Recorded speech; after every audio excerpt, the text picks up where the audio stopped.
Tapi monggo lah kita cerita-cerita Islam, cerita-cerita beragama yang rileks.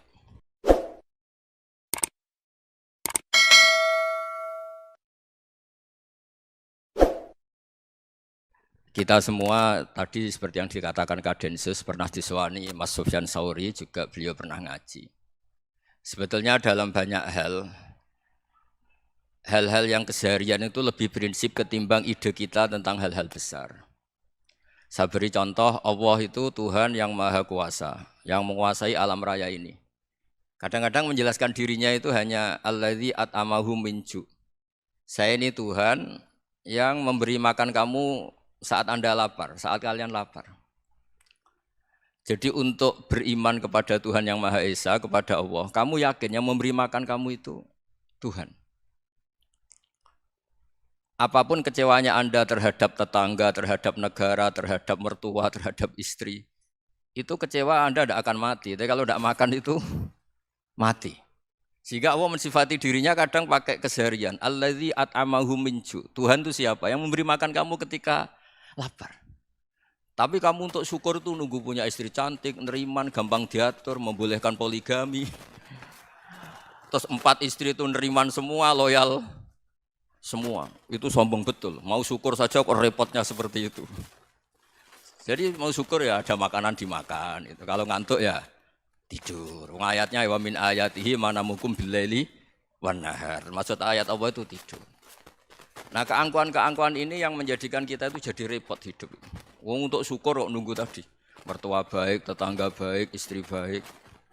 Apa saja di sekelilingnya harus baik.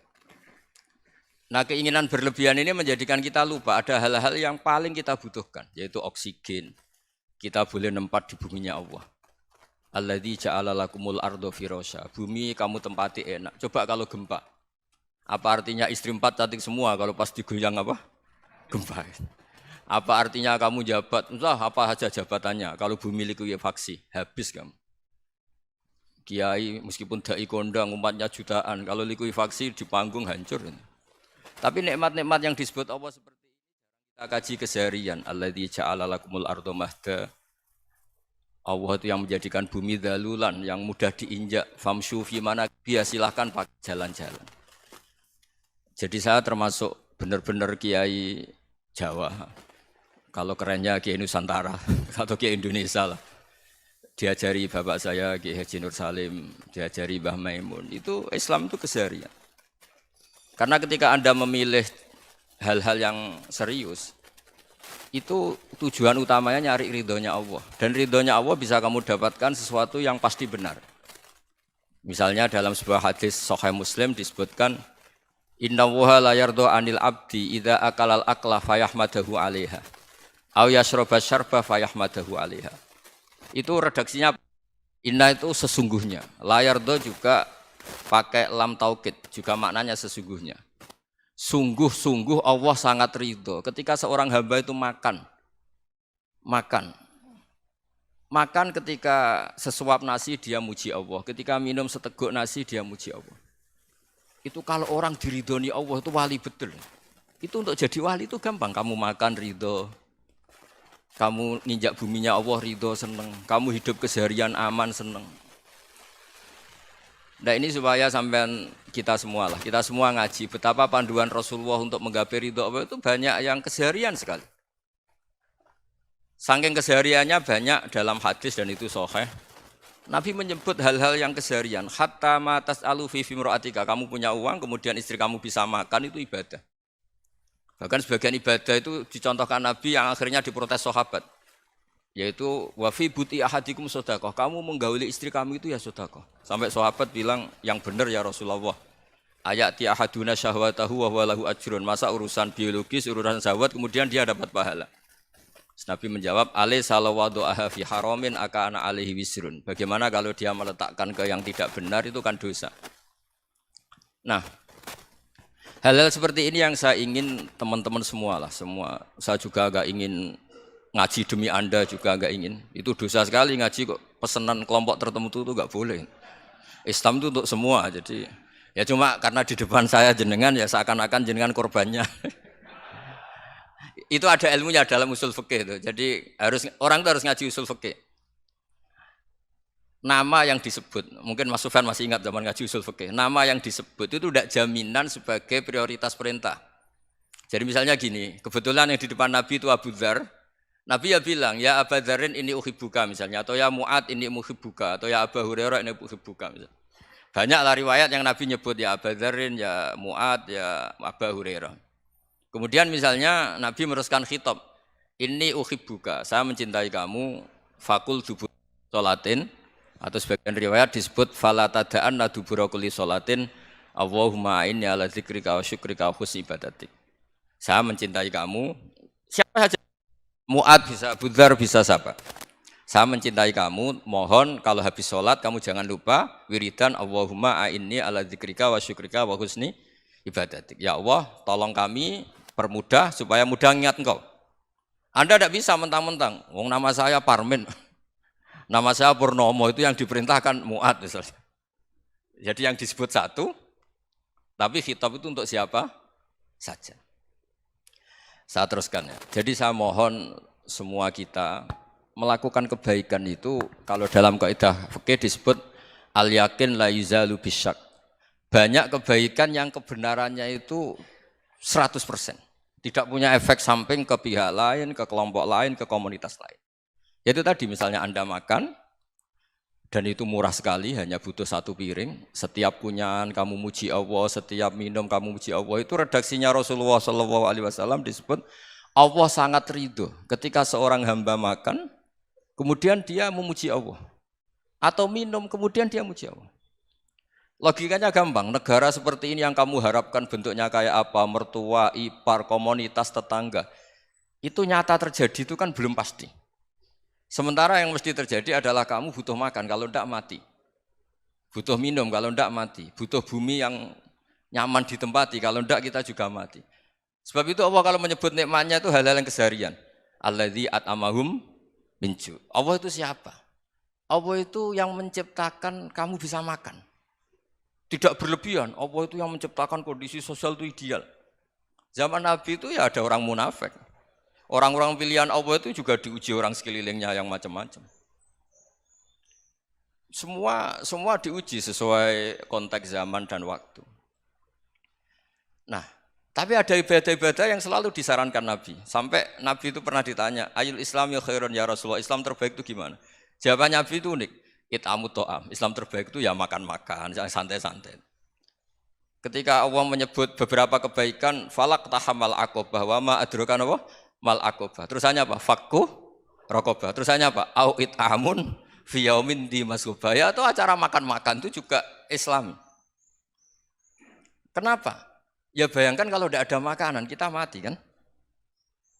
Kondisi sosial tidak ideal itu Anda masih gak apa-apa. Tapi kalau Anda tidak makan, Anda tidak minum, kamu punya istri cerewet masih bisa hidup, punya mertua cerewet masih bisa hidup. Tapi kalau tidak makan bisa mati. Berarti penting mana istri sama makan? Penting mana? Makan. Semoga istri Anda dengar, nanti kamu disuruh makan tapi pulang deh. Itu kalau dibahasakan makan masih memahami. Penting mana nasi satu piring dengan istri. Enggak ada nasi mati, enggak ada istri belum mati. Penting mana? Enggak berani jawab kan? Nah, ternyata Anda ada garang kan di depan istri. Jadi saya mohonlah, mungkin Mas Sufyan Sauri tadi yang bisa bantulah. Teman-teman tuh ngaji yang keseharian saja. Karena kita nyari ridha Allah itu berdasar firman Allah. Dan firman Allah itu menyebut keseharian itu riang, gampang. Yaitu tadi misalnya wa min ayatihi manamukum billaili wanar. Termasuk ayat-ayat Allah itu kamu tidur. Maka dulu itu ada guyonan, ada tokoh Mu'tazilah, kelompok dalam Islam yang berpikir manusia itu bisa menentukan ikhtiarnya sendiri. Karena saya bisa duduk, ingin berdiri, berdiri. Karena kelompok ini enggak terima kalau semua kehendak Allah, nanti bagaimana kalau semua kehendak Allah kok ada hisab, ya ada sanksi. Lucunya itu dia akhirnya, ini cerita ya, mencintai seorang perempuan, cantik sekali. Dan itu dia menjadi ahli sunnah itu oleh hal-hal yang sepele. Karena istrinya cantik, ya namanya suami istri itu hubungan intim. Terus ditanya, Mas, masih ingin lagi? Masih. Silahkan diulang lagi. Wah ya tidak bisa. Katanya manusia bisa menentukan yang diinginkan. Itu tobat itu. Itu nggak bisa ditobatkan Mas Sufyan Ats-Tsauri. Orang cantik yang mudah nobatkan orang itu orang cantik. Segampang itu. Akhirnya kita tahu, makanya kalau dalam kitab Hikam itu disebut al-aqil mayakul madza yaf'alu wa hubi wal ghafil mayakul madza af'al. Orang yang punya akal karena sadar ini wilayah Allah, semua milik Tuhan. Itu dia tiap hari berpikir, besok Allah akan melakukan apa terhadap dunia ini. Kamu merencanakan suatu mau plesir ternyata gempa. Mau wisata ke Rusia ternyata perang. Kamu tidak pernah tahu apa yang akan terjadi besok. Wa ma tadri nafsum madza taksibu ghadan. Tapi anda semua kita ini sering punya jadwal permanen. Makanya saya kalau diundang siapa saja, sana takdir. Yang jelas Gus ini acara penting. Ya masih acara penting nak pangeran ngersakno piye? Kok ape dadi pangeran? Kamu kok mau jadi Tuhan? Itu kadang ya kiai. Penting Gus acara ini jenengan harus memastikan bisa. Loh kamu itu yang ngajarin tauhid, sesuatu itu biadillah kok bilang-bilang apa pasti. Kalau maksa terus tak tobatkan dong kamu kata saya itu. Ya kalau gitu Gus bilang insya Allah. Wah itu hati saya, fisik saya, roh saya sudah bilang insya Allah. Tidak usah kamu latih kata saya. Nah hal-hal tauhid keseharian itu gampang sebetulnya. Wal ghafil yaqulu madza af'al. Tapi orang yang lupa Allah dia setiap hari bilang besok apa? Kita bisa melakukan apa? Seakan-akan dia itu aktor, dia penting, dia subjek permanen, dia. Padahal kita ini hanya objek kehendak Allah Subhanahu wa taala. Karena kita yakin sesuatu yang terjadi di alam raya ini kita tidak bisa apa-apa. Makanya saya sering ngaji, sering bilang saya. Ketika Anda mensifati Allah, Dia yang menghidupkan. Sudah itu tanamkan sehingga ketika kita mati santai saja. Kenapa santai? Allah punya cara menghidupkan kita. Zaman kita hidup juga gak tahu caranya ngelola jantung, ngelola paru-paru. Kamu juga gak tahu ngelola oksigen yang tidak beracun, tidak mengandung polusi. Tahu-tahu hidup. Gak ingin tua ya tahu-tahu tua. Gak ingin mati tahu-tahu mati. Selama ini kita hidup juga gak tahu apa sebetulnya. Hanya gaya tok, punya jadwal, punya planning. Kalau kamu bisa menentukan pilihan Anda, pasti Anda istrinya cantik, 4 neriman semua, kona'ah semua. Nyatanya enggak kan? Ada 1 jelek, cerewet. Wah itu kan, nyatanya enggak bisa apa-apa Anda kan? Dan kamu bawa mati lagi. Nah, itu kan istri Anda juga gitu, punya keinginan punya suami yang ganteng, yang jabat, yang neriman, yang enggak poligami. Ya enggak kesampaian juga. Kalau kita ngitung tingkat kegagalan kita itu gagal terus. Ya kan? Nah, terus ingat Allah, madza yaf'alu wa hubi. Orang yang punya akal selalu berpikir Allah itu menghendaki apa terhadap saya. Loh sama-sama orang itu. Ngelihat orang yang serius, itu kata Anda itu pemikir berat, serius. Senang punya tokoh yang merengut karena kamu anggap serius. Tapi sebagian orang anggap orang yang serius itu wong merengut, wong masam, wong muka kok ditekuk. Jadi sama itu hati ya muqallibal qulub tsabbit qalbi ala dini, karena kita enggak tahu cara berpikir kita tentang orang lain, tentang sekeliling kita. Misalnya kita orang baik yang jenis ngrumat fakir miskin. Ada orang bangun masjid mewah itu janggal. Apa artinya masjid mewah kalau banyak orang kelaparan?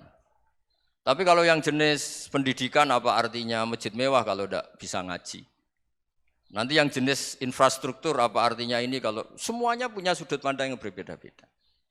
Dan Islam mengapresiasi semua kebaikan. Tapi katakan semua kebaikan itu adalah kehendak Allah Subhanahu wa taala. Karena apapun baik Anda itu pakai fasilitas yang diberikan oleh Allah Subhanahu wa taala. Sehingga ini yang disebut qulillah tsumma dzarhum fi khawdihim yal'abun.